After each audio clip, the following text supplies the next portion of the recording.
tuqatih wa la tamutunna illa wa antum muslimun.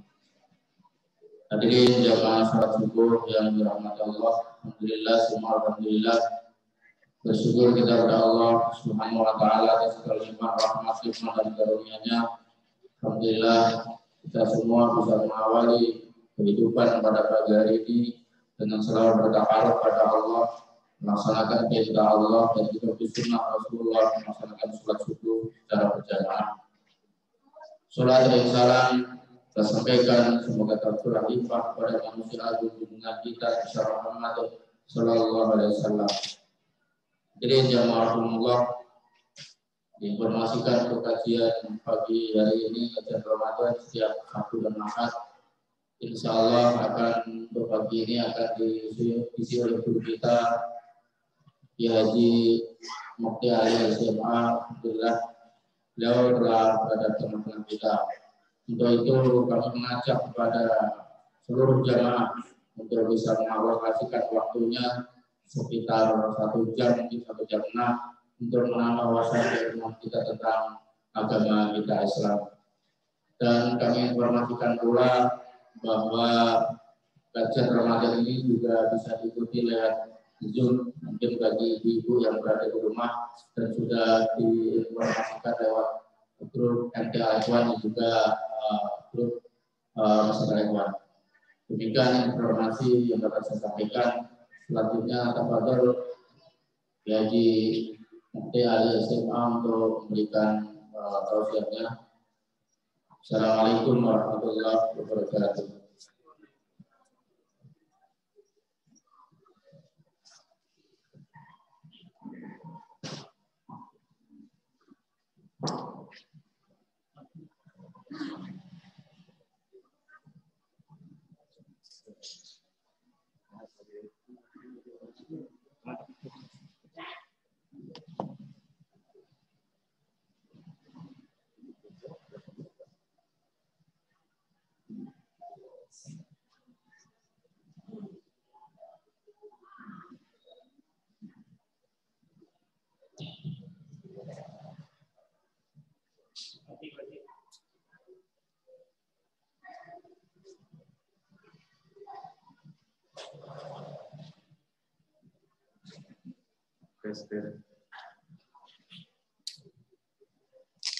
Assalamualaikum warahmatullahi ta'ala wabarakatuh. Bismillahirrahmanirrahim. Alhamdulillahirabbil alamin. Wa bihi nasta'inu ala umuri dunya waddin. Wassalatu wassalamu ala asrofil anbiya'i wal mursalin. Sayyidina wa habibina wa syafi'ina wa maulana Muhammadin wa ala alihi wa ashabihi wa man tabi'ahum bi ihsanin ila yaumiddin. Amma ba'du. Yang kami hormati segenap para alim ulama, yang kami hormati imam rawatib beserta pengurus Masjid Al-Ikhwan, pengurus RT dan RW, kaum muslimin wal muslimat, jamaah salat subuh Masjid Al-Ikhwan yang insya Allah dimuliakan dan dicintai Allah. Amin. Syukur alhamdulillah kita masih diberi umur panjang oleh Allah, kita masih diberi kesehatan di tengah suasana coronavirus yang masih melanda dunia. Kesehatan dan umur panjang kita ini harus kita syukuri, sebab dengan kesehatan dan umur panjang pada hari ini kita masih bisa melaksanakan ibadah puasa di bulan Ramadan, menjalankan ibadah sholat taraweh, witir, sholat wajib yang 5 serta ibadah-ibadah yang lain. Ini sangat harus kita syukuri bersama, sebab dengan nyawa kita, dengan kesehatan kita, kita bisa melaksanakan ibadah puasa. Ibadah puasa, kata Allah, as-shaumu li. Puasa itu sejatinya untukku. Hanya aku yang tahu siapa yang berpuasa. Orang bisa mengaku di hadapan temannya, di hadapan orang lain bahwa dia berpuasa, tapi boleh jadi dia berbohong. Di depan orang berpuasa, di belakang dia minum, dia makan atau manggil keluarga. Tapi di hadapan Allah, orang yang berpuasa atau orang yang tidak berpuasa tidak bisa berbohong. Di hadapan Allah saja bahwa siapa yang betul-betul berpuasa. Sehingga di dalam hadis-hadis sahih Nabi Muhammad mengatakan bahwa pahala orang yang berpuasa itu langsung diberikan oleh Allah. Yang menilai, yang tahu betul puasa itu adalah Allah. Puasa itu sangat privat. Puasa itu sangat pribadi. Tapi meskipun sangat privat, sangat rahasia, sangat pribadi, yang tahu hanya kita dengan Allah saja, tapi khasiatnya itu bukan hanya bersifat pribadi, tapi juga bersifat sosial, universal, dan kemanusiaan seutuhnya. Kalau kita mengingat dalam satu ayat yang biasa dikutip, yang dibacakan oleh para dai, kutiba alaikumusiyam kama kutiba alal ladzina min qablikum la'allakum tattaqun, diwajibkan atas kamu sekalian umat Islam berpuasa sebagaimana diwajibkan berpuasa kepada umat-umat sebelumnya agar kalian bertakwa. Ayat ini menurut para ulama mengandung dua makna atau dua tafsiran. Yang pertama, bahwa puasa itu diwajibkan sejak zaman Nabi Adam. Bukan hanya diwajibkan ketika Nabi kita Muhammad SAW diutus menjadi Rasul. Sejak Nabi Adam, puasa itu sudah diwajibkan oleh Allah. Adam, Idris, Nuh, Hud, Saleh, Ibrahim, Ismail, Ishak, Musa, Yakub, Musa, Isa, dan sampai Nabi kita Muhammad SAW. Sehingga seluruh agama samawi, bukan hanya Islam, itu mewajibkan puasa. Hanya saja syariatnya yang berbeda-beda. Waktunya berbeda-beda, caranya berbeda-beda. Waktu puasa pun sebetulnya di dalam Islam pada masa awal diwajibkannya itu sangat panjang waktu. Kalau sekarang kita melaksanakan puasa itu dari maghrib sampai dari subuh sampai maghrib. Di awal Islam sebelum terjadi revisi atau naskah mansukh, puasa itu dari maghrib sampai malam. Dari malam sampai maghrib.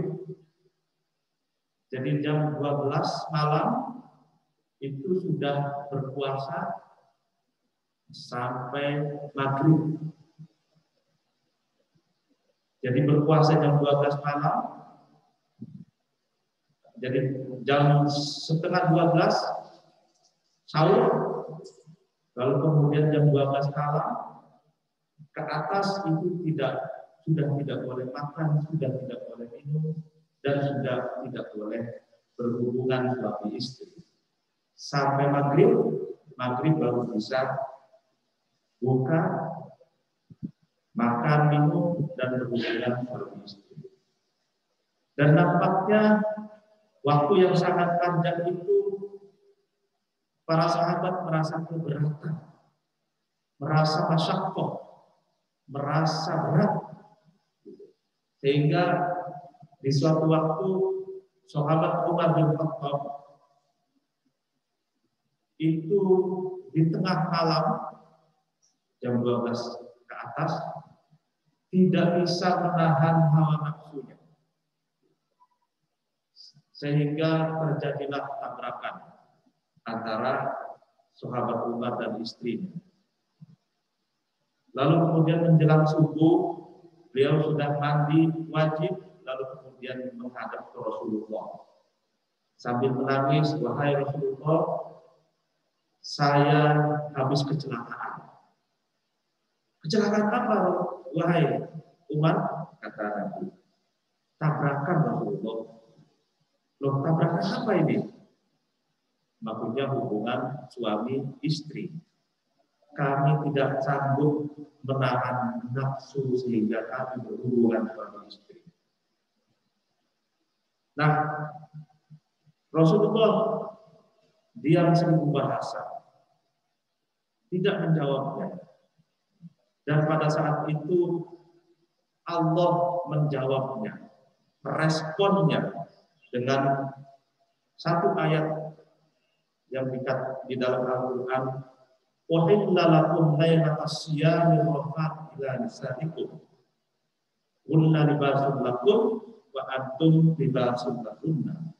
Uhilla, dihalalkan, lakum, bagi kalian semua laki-laki, suami-suami, lailatas siyami, di malam puasa Ramadan, ar-rafat ila nisaikum, berhubungan seks, berhubungan suami istri. Hunna libasun lakum, istri-istri kalian itu adalah pakaian bagi kalian suami. Wa antum libasun lakum, dan kalian suami-suami itu adalah pakaian bagi istri-istri kalian. Ayat ini yang merevisi waktu puasa. Yang sebelumnya di malam hari di bulan Ramadan tidak boleh Arafat, tidak boleh jima, tidak boleh berhubungan badan suami dan istri. Sudah tidak boleh makan minum karena sudah masuk waktu puasa. Tapi berkat peristiwa sahabat Umar bin Khattab yang tidak kuat menahan hawa nafsu dirahinya, sehingga turun ayat "Uhilla lakum lailatas siyami rafat ila nisaikum kunna libasun lakum wa antum libasun lakum." Sehingga ayat inilah yang mengasah, yang merevisi waktu yang tadinya panjang sekali puasa itu, dan akhirnya dinasab, direvisi dari imsak subuh sampai maghrib saja. Setelah maghrib sampai malam menjelang subuh, kita boleh makan, boleh minum, boleh berhubungan suami istri. Lalu kemudian Imam Fakhruddin Ar-Razi di dalam tafsirnya Mafathul Ghaib, dalam tafsir Kabir, katakan bahwa waktu yang sangat panjang itu sebenarnya warisan dari syariat sebelum Nabi kita Muhammad. Dulu para nabi sebelumnya itu puasanya sangat panjang. Nah, Nabi Muhammad sebagai keturunan Nabi Ismail dan Nabi Ibrahim melanjutkan waktu dan cara berpuasa sebelumnya itu. Lalu kemudian setelah turun ayat wa'inalakum layla fasiyam maka bulan itu, kemudian waktunya direvisi menjadi dari subuh sampai maghrib. Dan ini satu rahmat kasih sayang Allah bagi kita umat Nabi Muhammad. Sehingga kita tidak terlalu panjang, tapi juga tidak pendek. Saya pernah tinggal ketika sekolah di Mesir, itu menemui dua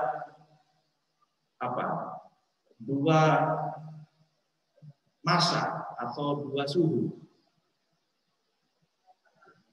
Suhu dingin, musim dingin, dan musim panas. Kalau musim dingin itu lebih cepat maghribnya.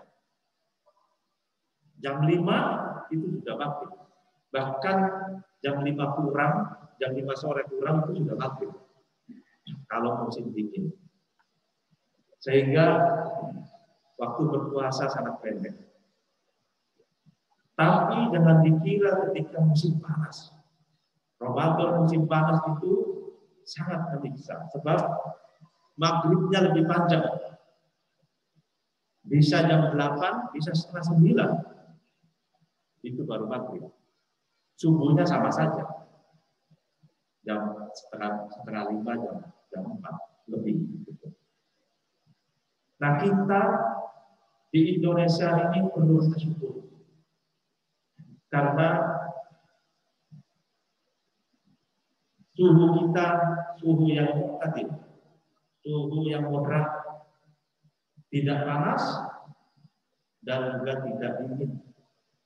Ketika musim panas tidak panas sekali. Ketika musim kemarau tidak dingin sekali. Meskipun tantangannya adalah kebanjiran. Karena banyak hujan turun banyak. Nah, kita perlu syukuri hidup di Indonesia ini nikmat sekali. Cara mensyukuri, kata para ulama, itu kita mengaca pada orang lain yang mendapatkan nasib atau mendapatkan takdir yang kurang beruntung di antaranya. Ketika kita mendapatkan rezeki, punya sepeda motor, kita harus bisa mensyukuri dengan melihat orang yang tidak punya sepeda motor, hanya punya sepeda ontel. Orang yang punya sepeda ontel harus bersyukur melihat orang yang tidak punya sepeda ontel atau jalan kaki. Orang berjalan kaki pun harus bersyukur karena dia bisa menempuh jalan. Dan seterusnya. Begitupun kita berpuasa di negara yang mu'tadil, yang moderat suhunya, tidak panas dan tidak dingin, ini juga harus kita syukuri. Betapa kalau kita lihat yang kutub mana itu yang panas sekali, utara selatan. Nah itu malamnya itu pendek sekali. Tapi ada lagi yang kutub satunya lagi itu malah kebalikannya. Malamnya panjang sekali, siangnya pendek sekali. Nah, kalau kita hidup di sini di Indonesia itu suasana dan waktunya moderat. Lalu kemudian makna Al-Quran kutiba alaikumus syiyam yang kedua adalah bahwa puasa itu adalah kepentingan bagi kemanusiaan universal. Sehingga Allah itu secara konsisten mewajibkan puasa bagi seluruh umat manusia. Nah, kenapa demikian? Karena puasa itu menyehatkan. Kata Nabi, sumu tasihu. puasalah kamu sekalian, maka kalian akan sehat. Kesehatan berkat berpuasa itu ada dua. Yang pertama kesehatan fisik, yang kedua adalah kesehatan mental, spiritual, dan intelektual. Kesehatan fisik, dengan berkat puasa, saya, teknologi, dan bahkan ilmu kedokteran itu mengafirmasi, mengokohkan betapa puasa itu sangat-sangat bermanfaat bagi kesehatan fisik. Kalau kita tahu bahwa kalau seseorang ingin dioperasi, operasi besar, maka dokter mewajibkan orang itu sebelumnya untuk berpuasa. Betul? Nah, puasa juga kita mengenal dengan terapi diet, menyedikitkan makan. Dengan puasa kita diet secara alami, metabolisme, lalu kemudian sel-sel tubuh itu mengalami perkembangan. Dengan puasa kolesterol kita menurun, dan masih banyak lagi khasiat-khasiat puasa untuk kesehatan tubuh kita. Yang kedua, puasa juga untuk kesehatan mental, kesehatan akhlak, kesehatan intelektual dan spiritual kita. Dengan puasa kita bisa mengasah dan mengasuh mentalitas kita, kepekaan kita terhadap mustaqim, sensitivitas kita sebagai manusia. Semua manusia ingin dimanusiakan, begitupun kita juga ingin dimanusiakan. Kalau kita merasa bahwa lapar itu ternyata menyiksa, berarti orang lain, fakir miskin, anak yatim yang kelaparan pun sama perasaannya, yaitu tersiksa. Orang lain itu sama perasaannya dengan kita, karena kita sama-sama manusia. Kalau kita merasa dicubit itu sakit, maka jangan mencubit orang lain. Kalau kita itu tertimpa musibah, tertipu, dan itu sangat menyakitkan dan merugikan, maka kita pun jangan merugikan dan jangan menipu orang lain. Dengan puasa kita bisa menjadi manusia yang utuh. Dan dengan puasa kita bisa mengamalkan satu ayat. Fa in ahsantum bi anfusikum. Fa in asa'a falaha. Kalau kalian berbuat baik, maka sesungguhnya kebaikan itu akan kembali kepada diri kalian. Kalau kita berbuat baik kepada orang lain, tanpa kita pamrih agar orang lain itu berbuat baik kepada kita, sejatinya kebaikan itu akan kembali kepada diri kita sendiri. Sebab kebaikan itu adalah investasi sosial yang kita tidak perlu nyewa debt collector untuk menagih orang-orang itu berbuat baik kepada kita. Kita cukup berbuat baik saja, maka orang lain pun akan berbuat baik kepada kita tanpa harus ditagih. Bagaimana agar kita bisa berbuat baik? Dengan berpuasa di antaranya adalah kita agar bisa berbuat baik Tuhan sama. Demikian juga keburukan. Keburukan yang kita lakukan kepada orang lain akan kembali kepada diri kita sendiri. Siapa yang menanam, maka dia yang akan menanam. Demikian mungkin kultum singkat atau kajian singkat pada subuh hari ini dicukupkan. Apakah butuh tanya jawab diskusi atau dicukupkan?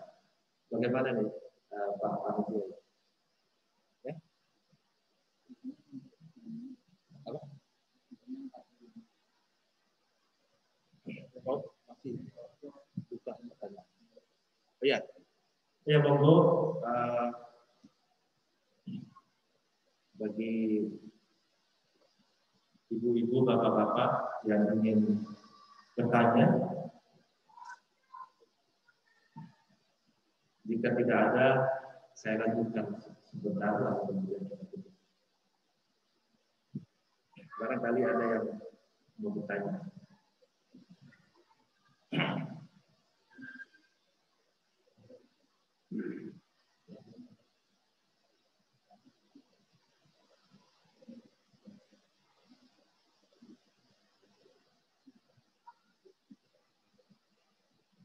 Enggak ada ya? Oke, kita lanjut ya. Imam Al-Ghazali, Imam Abu Hamid Al-Ghazali di dalam kitabnya Ihya Ulumuddin itu beliau membagi level atau tingkatan orang yang berpuasa itu ada 3. Yang pertama level awam, level orang umum. Yang kedua Kos itu level orang yang di atasnya umum, orang yang istimewa. Lalu kemudian tingkat yang ketiga, yang paling tinggi, puasanya khawasul puas. Jadi khawasul puas itu par excellence atau mumtaz atau kumlaut kalau bahasa kuliah. Jadi puasanya orang-orang yang perfect. Yang pertama, puasanya orang awam. Puasanya orang awam itu hanya menahan diri dari makan, minum, dan hubungan suami istri. Itu saja. Itu levelnya orang awam. Sehari-harinya biasa, enggak diisi dengan i'tikaf, enggak diisi dengan tadarus, enggak diisi dengan ikut pengajian, ikut kajian, dan sehari-hari masih melakukan hibah, masih melakukan adu domba, masih melakukan hal-hal yang tidak disukai oleh Allah. Nah, level awal ini digambarkan dalam satu hadis. Kata Nabi, betapa banyak orang yang berpuasa tidak mendapatkan apa-apa kecuali haus dan lapar. Jadi puasanya orang awam ini puasanya orang yang hanya mendapatkan lapar dan haus, kosong.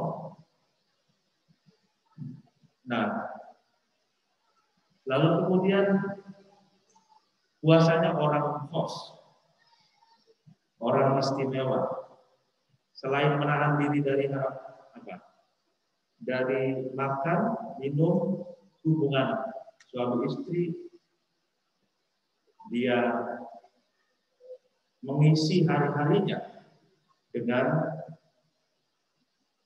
tadarus Al-Quran, mengisi hari-harinya di bulan Ramadan ini, mengikuti pengajian, mengikuti taklim, mengikuti kajian, i'tikaf, sholat tarawih, sholat witir, tahajud, dan lain sebagainya. Itu levelnya puasanya orang terus.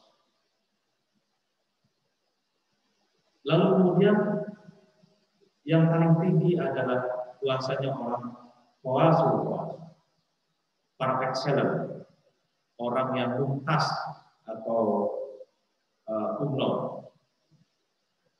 Selain yang tadi disebutkan, menahan diri makan, dari minum, hubungan suami istri, mengisi hari-harinya dengan ibadah tadi itu, ditambah lagi dengan dia tidak mau berbuat maksiat sama sekali. Mungkin kalau yang kos itu masih ada. Level yang kos itu diisi dengan ibadah hari-hari, tapi masih ada dalam obrolan-obrolannya ada masih hibah sedikit, masih sedikit membuli di medsos misalnya, meledek temannya dan lain sebagainya.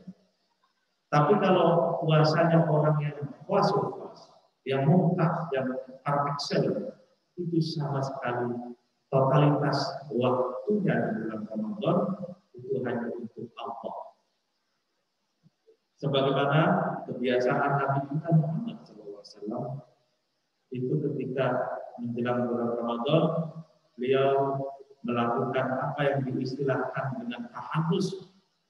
Tahanus itu menyepi di Gua Hiro.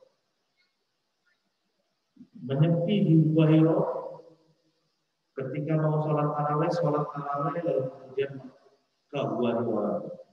Totalitas waktunya betul-betul untuk Allah saja, untuk ibadah saja, tidak untuk yang lainnya. Nah, ini diteladani oleh ulama salaf soleh. Imam Abu Hamid Al-Ghazali sendiri itu pernah selama 11 tahun beliau apa yang diistilahkan dengan uzlah. Kalau zaman Nabi tahanus. Ramadan beliau nginapnya, tidurnya, tahajudnya, sholatnya, dan seluruh waktunya itu di menara masjid. Jadi kalau di Arab itu ada menara dari panjang ke atas itu biasanya ada tangga-tangganya, di situ ada bilik-bilik, ada semacam ruangan-ruangan gitu, memanjang seperti di Mesir, di mana-mana, di Damaskus, di Yordan dan yang lainnya. Nah, Imam Abu Hamid Al-Ghazali selama bulan Ramadan beliau memilih hidup di menara masjid untuk berpuasa, untuk ibadah totalitas waktunya untuk Allah saja. Nah, ini level yang sangat tinggi dan bagi kita itu agak susah. Ya, kan? Nah, ini khawasul puas. Nah, paling tidak harapan kita, puasa kita jangan seperti orang awam yang levelnya sangat rendah itu. Kita selain menahan haus dan lapar kita dan hubungan suami istri, kita juga harus mengisinya dengan ibadah. Dengan sholat tarawih berjamaah, witir, ya kita tadarus Al-Quran semampunya, sambil gendong anak baca Quran, ya kan, sambil di rumah baca Quran, sambil tidur-tiduran, sambil apapun kalau bisa baca Quran. Minimal 1 bulan puasa itu khatam 30 juz, khatam satu kali saja. Syukur-syukur 2 kali. Kalau para ulama salafus saleh seperti Imam Syafi'i, Imam Malik, itu sehari 2 kali khatam. Jadi dari pagi subuh sampai maghrib khatam sekali, habis maghrib sampai subuh khatam sekali. Jadi 2 kali 30. Kalau sampai 30, berarti 60 kali khatam Quran. Al-Quran itu kalau kita baca berkali-kali, meskipun kita tidak niat menghafal Al-Quran, meskipun kita tidak niat tahfidz Al-Quran, Quran itu kita dengan sendirinya akan hafal. Karena kulino, karena kebiasaan kita membaca berkali-kali, maka dengan sendirinya akan hafal. Meskipun mungkin ayat keberapanya lupa, surat apanya lupa, tapi ayat-ayat Al-Qur'annya itu hafal. Nah, saya ini banyak hafal gitu. Tapi kadang lupa ini surat apa, ayat berapa gitu. Tapi hafal ayat-ayatnya itu. Karena sering membaca Al-Qur'an. Kalau bahasa Jawanya itu meeting tresno dalam sekokulino. Jadi apa? Kata kebiasaan kulino, jadi kita mencintai Al-Quran dan Al-Quran itu akan mencintai kita. Dan syahrul Ramadan itu syahrul Quran. Bulan Ramadan ini adalah bulannya Al-Quran. Sebab apa? Al-Quran itu perlu diketahui para jamaah itu turun 2 kali. Ada istilahnya nazzala, ada anzala dalam Al-Quran. Al-Quran turun fatarafi syai'an, sedikit demi sedikit. Asbabun nuzulnya ada. Jadi sebab turunnya Al-Quran. Jadi ada peristiwa apa? Wahyu Allah turun. 1 ayat, 2 ayat, 3 ayat terus. Dan Al-Quran secara mujmal, secara gelondongan, secara utuh sebagaimana yang kita pegang sekarang, itu turun pada masa bulan Ramadan. Inna anzalnahu fi lailatul qadr. Wa ma adraka ma lailatul qadr. Tadi Imam Rafiq yang baca ayat itu. Inna anzalnahu, aku turunkan. Dunia ini mana? Al-Quran. Jadi Al-Quran itu turun pada malam Lailatul Qadar. Sebagian ulama mengatakan Asyrul Awakhir, 10 hari akhir di bulan Ramadan. Ada yang mengatakan 17 Ramadan. Dan itu banyak versinya. Nah, karena syahrul Ramadan itu syahrul Quran, harapan kita mendapatkan Lailatul Qadar itu wasilah yang paling kuat adalah meneladani Al-Quran. Seawal apapun kita, kalau kita itu betul-betul mencintai Al-Quran, membaca Al-Quran, dan ikhlas, dan ada takdir di situ, maka Allah akan menurunkan Lailatul Qadar. Lailatul Qadar itu khairun min alfi apa? Lailatul Qadar khairun min alfi syahr. Nah, karena itu orang yang alim pun belum tentu mendapatkan Lailatul Qadar. Boleh jadi orang yang awam karena mencintai Al-Quran, tulus ikhlas, dia mendapatkan Lailatul Qadar. Sehingga Lailatul Qadar itu untuk semuanya. Semua kita ini punya kesempatan mendapatkan Lailatul Qadar. Tidak pilih kasih, Allah tidak pilih kasih harus orang ini, harus orang itu, harus orang Arab, tidak.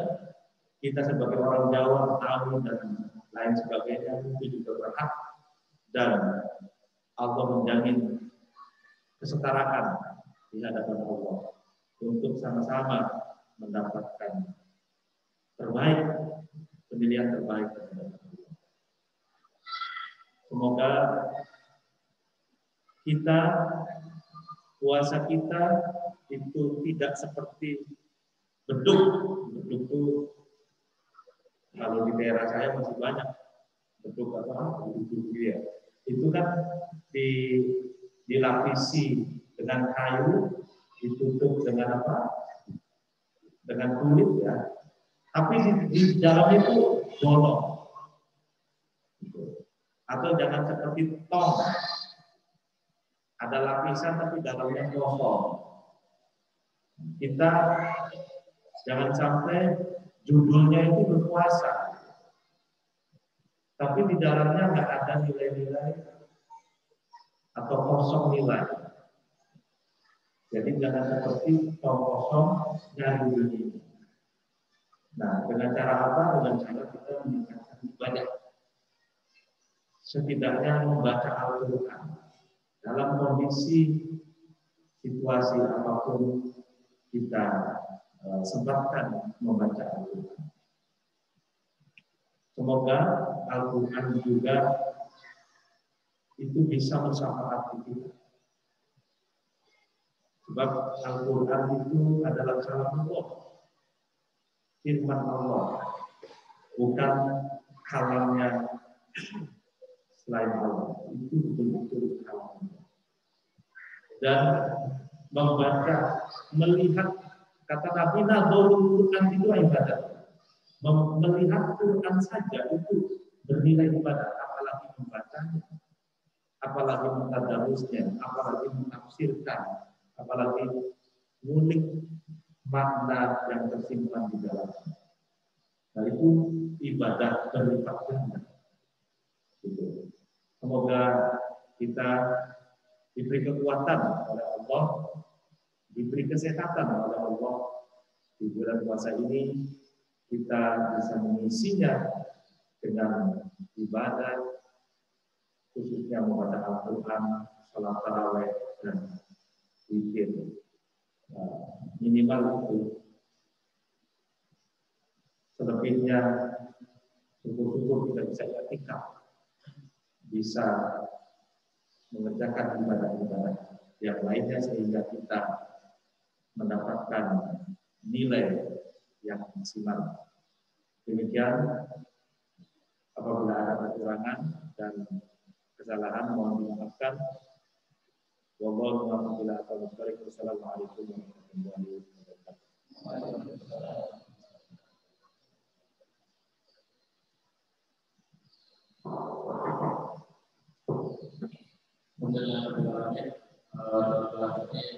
Kajian Ramadan kali ini, semoga apa yang disampaikan guru kita semua dapat memotivasi kita untuk terus melakukan ibadah Ramadan sampai akhir ini dengan meningkatkan segala beribadah, baik itu iktikaf, baik itu baca Al-Quran, dan juga hal-hal lain yang bisa berikan kita dalam menjadi orang-orang yang bertakwa. Demikian, semoga segala bermanfaat kita semua. Sesuatu majelis kita sudah majelis. Subhanallah bihamdika, asyhadu an la ilaha illa anta, astaghfiruka wa atubu ilaik. Assalamualaikum warahmatullahi wabarakatuh.